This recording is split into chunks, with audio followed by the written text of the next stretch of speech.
when we first moved here, we let both of our families know that we arrived here, but we didn't really share our space. I wasn't ready. It was a culture shock, not Hawaii per se, but the fact that I'm finally away from home and this is my space and it's all ours and this is no connection to family or friends. Like, we're in a space where we only know each other. And it was just a flood of emotion. So I was in no mindset or space to give everyone a tour of my place. But I've been here since October, and in my mind, I've settled in. I have found my groove. I have my routine of where I go day to day. So my flow has been set. It feels pretty good. And I am grateful that I have the time, energy, income, and space to slowly create a tranquil space for me and my partner.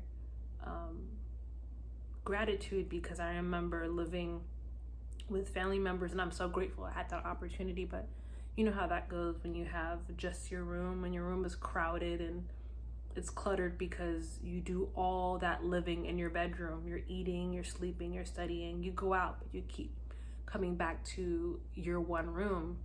And one day you think about having your own space, what you would do with it, how you would decorate it, who you would invite, the things you would host, or maybe you would just never want to leave because you love it so much. Well, after years of imagining what it would be like, I finally have that, and I am so grateful. So I just want you, as you're watching this, not to look at this as someone that's bragging. It's someone that's grateful. And as you follow along with me, I didn't share my journey when I moved from Texas, Maryland, Tennessee, while dating Lex, and now we're married, and now we're in the military, and there's just been so many changes.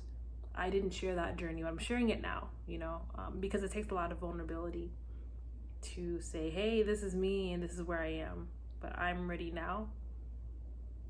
And so here I am, and this is my space. And as I make updates, I will share with you why and what.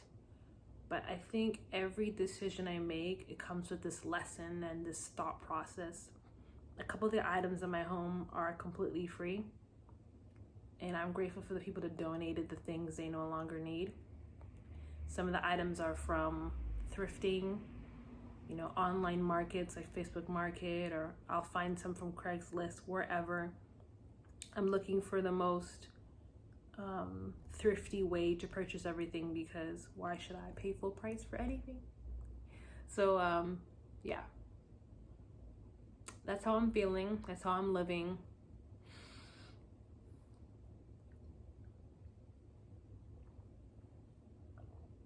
It's about 8:55 minutes to 9, I believe, and I feel like it's later. It feels really late. I'm still not used to the time zone. Like, it's like my body's in Texas, but my body's in Hawaii, but my mind is in Texas.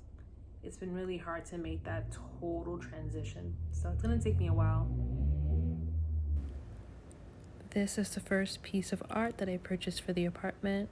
Those colors in the painting helped me decide what colors to choose for the shower curtains, and also the mats for the floor. I finally put down some mats.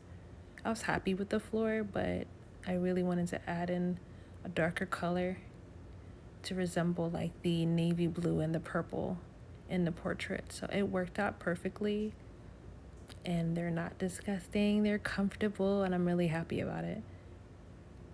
A little color can really spark up the room. So the bedroom finally has furniture, no longer completely furniture free. And those things on the bed are my underwear. I don't have any chest or drawers per se, and it works out perfectly. Those are things I'm going to donate, and in that bin is seasonal and special occasion items I don't want in the hanging closet. Simple but perfect just for us. We don't really need that much in here, and we're willing to get rid of more things when we need to. Here's another peek, and we're heading out. Here is the living room, pretty darn simple. I will do a more close-up tour, but this is a sneak peek of the living room.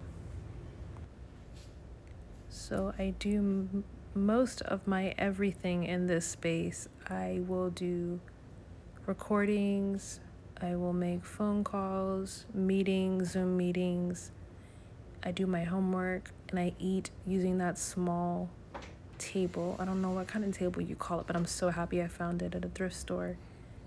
I'm really looking for a tea table, but for now that works out for me.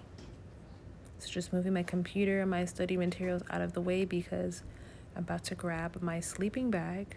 Because I mentioned before, I sleep in the living room, and it's a really thick sleeping bag. My husband bought it originally, but he gave it to me because it was too thick for his ship that he's on.